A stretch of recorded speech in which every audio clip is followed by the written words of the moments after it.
Que maintenant sa vie doit vraiment recommencer sur d'autres bases et qui du coup n'arrive plus à assumer le couple qu'il forme avec son épouse. Et donc il me confie la séparation, donc le divorce. Et donc il faut trouver l'arrangement avec l'épouse qui ne comprend pas ce qui se passe, parce que c'est très très difficile. Elle a été son soutien pendant des années et puis tout d'un coup, alors qu'il va mieux, il part. La garde alternée. Je pourrais pas. Vous pourrez pas. D'accord. Non, mais c'est mieux de le dire maintenant moi, plutôt que. Je pourrais pas, de toute façon, contre mon travail.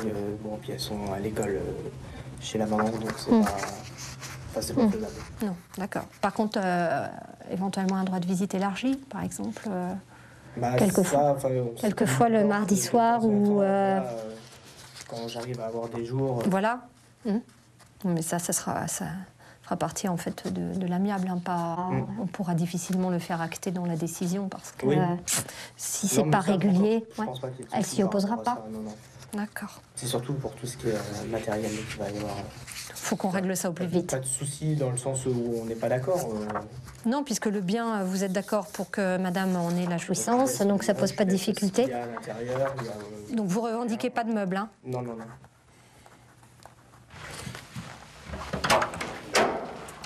Et puis dès que vous avez le rendez-vous avec l'expert, vous m'appelez. D'accord. D'accord. Que je puisse relancer le parquet.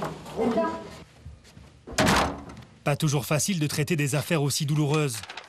Alors pour se convaincre que le chemin en vaut la peine, Sandrine ressort quelques lettres qui lui rappellent combien son métier est utile.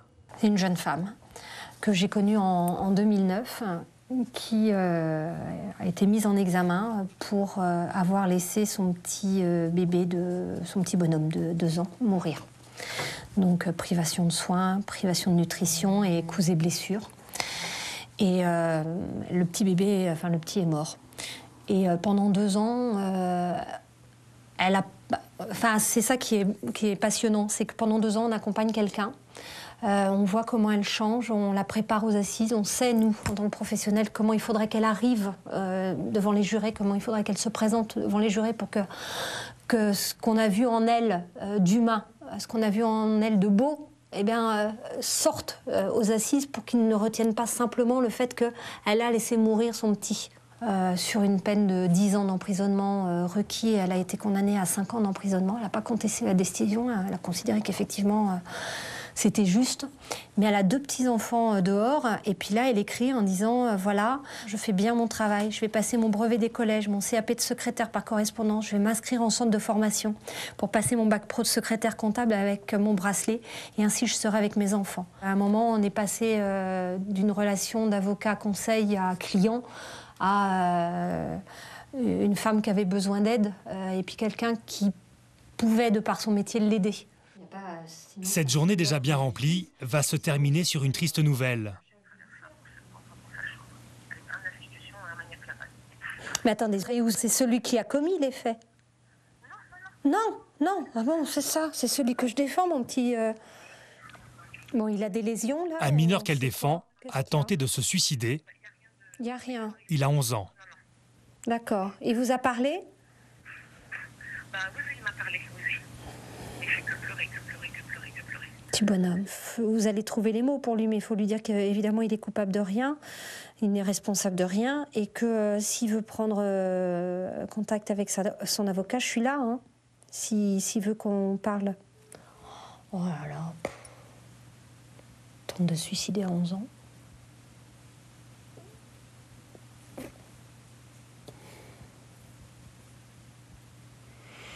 C'est une dame que je connais depuis longtemps et dont le fils a violé son petit frère et sa petite sœur. Donc la maman, elle est en porte-à-faux parce qu'elle aime autant les 3 enfants et puis elle doit, au vu de la loi, elle est civilement responsable de l'accusé, de l'auteur des faits. Et en même temps, elle est la représentante légale des 2 petits victimes. Donc c'est totalement schizophrène. Et là, le petit, donc victime, qui a 11 ans, a tenté de se pendre ce matin. avec une tête d'oreiller, pensant que il est responsable, coupable, parce que la famille est plus réunie et que le grand frère, il risque de la prison.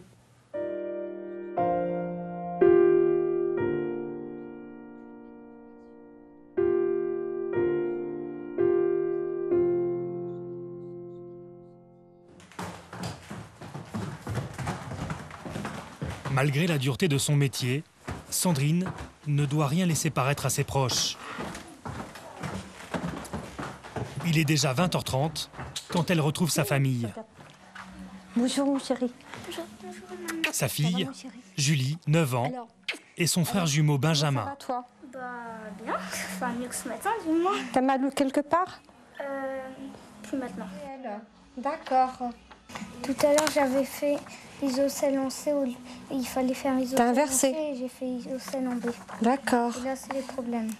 Et est-ce qu'il faut que je fasse un mot pour la maîtresse pour l'absence d'aujourd'hui? Oui.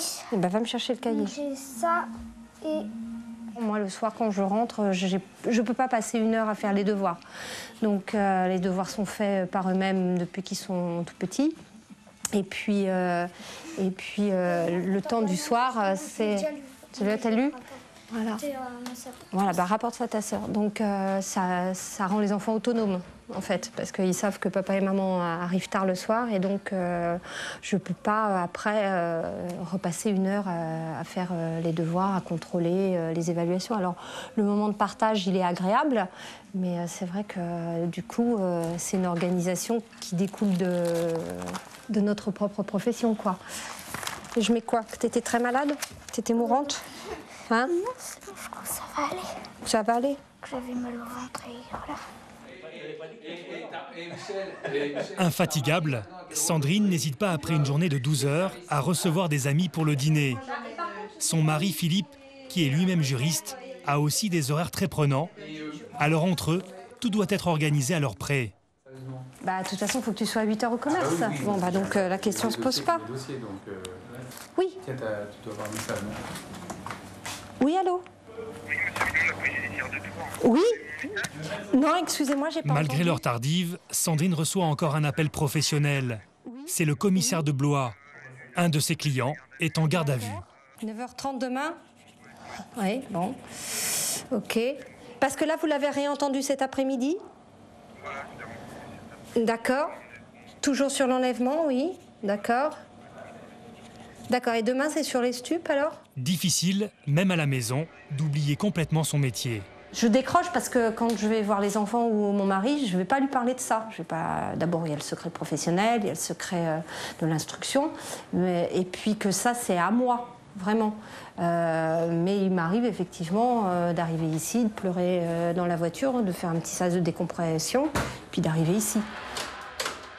L'ordre des avocats interdit à Sandrine de raconter à ses proches ce qui se vit dans le secret de son cabinet. Mais quand il y a prescription, les histoires qui l'ont marquée refont surface. C'est des gens qui perdent leur enfant. Donc l'enfant décède à la suite d'un crime. Et je parle du dossier, je parle de la cour d'assises, à quel point ça va être difficile, à quel point ça va être émouvant. Et la dame, la mère, me dit « Ah oui, alors justement, combien on va avoir ?» Je ne sais pas combien vous allez avoir, mais il faudrait d'abord déjà savoir si vous réclamez quelque chose. Est-ce qu'on est dans l'ordre du symbolique? Est-ce qu'on est dans l'ordre du quantum? Elle me dit, et puis elle donne un coup de coude à son mari en disant combien qu'on a dit pour la cuisine? Et vous voulez pas comprendre, vous n'osez pas comprendre ce qu'elle vous dit. Et effectivement, ils avaient commandé une cuisine aménagée, et donc les dommages et intérêts du petit allaient couvrir le cuisiniste. Et vous restez complètement interdit en disant « mais je fais vraiment ce métier pour ça ». Et vous lui dites « vous savez, ça va être de l'ordre du temps, de temps à temps ». Et puis elle fait « oh, de toute façon, il aurait été content qu'on se fasse plaisir ». Et là, c'est vrai qu'il y a un moment où la motivation vous lâche un peu. Hein. Moi, personnellement, je serais incapable, quand je l'entends raconter, etc., je ramène ça à ce qu'est la réalité, qui est quand même triste, affreux, je serais incapable de faire ça. Non, je pleurerais tout le temps. Je pleurerais tout le temps. Donc c'est vrai que c'est sûrement une façon de se blinder. D'ailleurs, je subis les conséquences, parce qu'elle est dure avec moi. Soutenue par sa famille, passionnée par son métier, Sandrine a trouvé le juste équilibre. Elle y puise la force de défendre ses clients, qu'ils soient victimes ou coupables.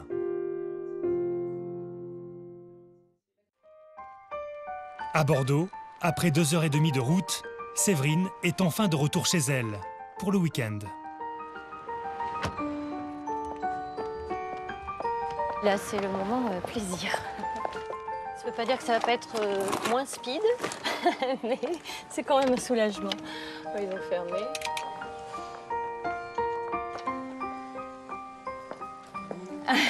Bouh.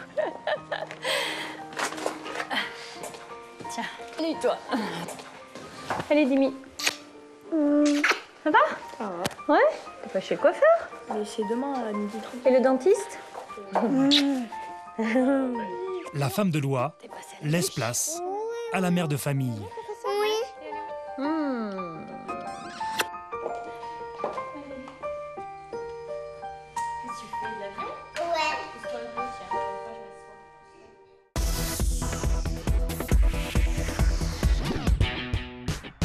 On vient de le voir, de plus en plus de femmes sont attirées par les métiers de la justice. Et pourtant, quand on est une femme, ce n'est pas toujours facile de s'y faire une place.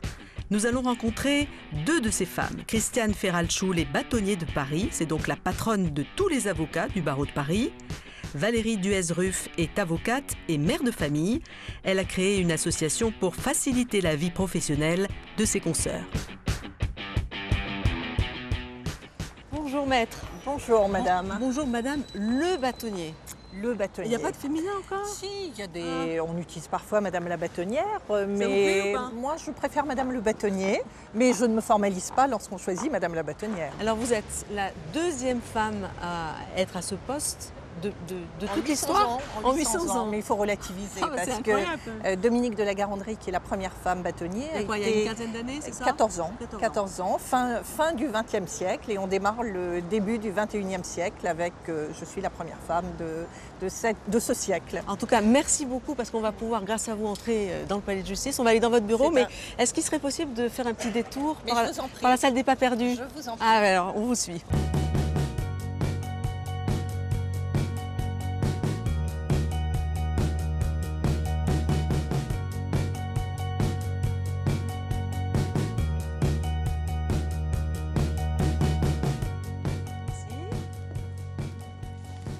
Alors dites-moi, quand on est une femme dans ce métier-là, est-ce que c'est quand même plus compliqué pour arriver à se faire une place? Si je prends mon expérience personnelle, je vais vous dire que je n'ai pas rencontré de difficultés, ou en tous les cas, je ne les ai pas vues, ce qui est possible.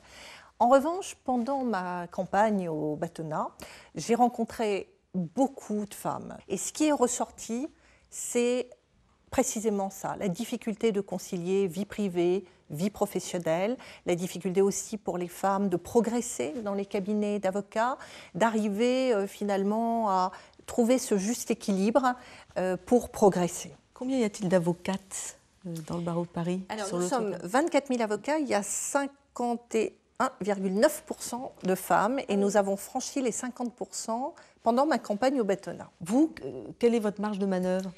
Alors, tout d'abord, j'ai créé une commission qui s'appelle Femmes au barreau, qui porte des projets, qui a organisé notamment la journée du 8 mars. Je pense qu'il est important de rappeler que c'est la première fois que le barreau de Paris célèbre la femme dans l'histoire. Et d'ailleurs, à cette occasion, nous avions habillé le palais de justice d'une bâche de 600 mètres carrés, portant comme phrase « Et si la femme était aussi l'avenir du droit ». Et l'une de mes premières actions, ça a été de réaliser pour cette journée du 8 mars un bulletin spécial sur les femmes du barreau, avec le souhait de finalement, année après année, pouvoir évaluer la progression des femmes, évaluer la progression de leur rémunération, la progression de leur titre d'associé, enfin comment elles deviennent associées, combien sont associées, leur position au Conseil de l'Ordre, mais également dans d'autres, au Conseil national des barreaux, enfin voir comment elles pouvaient progresser. L'avocate qui vient nous rejoindre a créé, après avoir eu son premier enfant, l'association Mômes à la barre qui défend les intérêts des mamans avocates. Bonjour Madame le bâtonnier. Bonjour. Bonjour maître. Alors j'étais en train de dire que vous aviez créé en fait une association, mais après avoir eu votre premier bébé, c'est ça? Parce Tout à que fait. c'était quoi? Ça devenait impossible pour vous de travailler en tant qu'avocate en ayant un bébé? Qu'est-ce qui s'est passé? Alors effectivement, donc j'ai créé l'association à mon retour de congé maternité, puisqu'à l'époque j'étais collaboratrice dans un cabinet et il s'est avéré que mes horaires réduits, entre guillemets, puisque c'était 9h-19h, ont posé un problème à mon cabinet et on m'a fait comprendre par des discours un petit peu détournés qu'effectivement ça posait un problème au cabinet. J'en ai parlé autour de moi aux audiences, à des consoeurs, et là je me suis rendu compte que je n'étais pas un cas isolé, mais surtout qu'il y avait des situations qui étaient plus difficiles que la mienne. Donc c'est de là qu'est née mon idée de créer l'association Mômes à la barre. Et alors, elle sert à quoi cette association? Qui peut s'adresser à vous et qu'est-ce que vous proposez en fait? Alors ce sont toutes les femmes avocates, anciennes ou futures avocates, du barreau de Paris, mais pas seulement, de toute la France. Ça passe par malheureusement un premier volet qui est de lutter contre la discrimination lorsqu'il y en a, et puis la création d'un réseau d'entraide. L'objectif de l'association, c'est d'aider les femmes avocates à s'épanouir dans leur activité professionnelle. Alors comment on explique quand même, parce que les statistiques sont étonnantes, qu'une femme sur 3, au bout de 6 ans d'exercice, abandonne son métier d'avocat?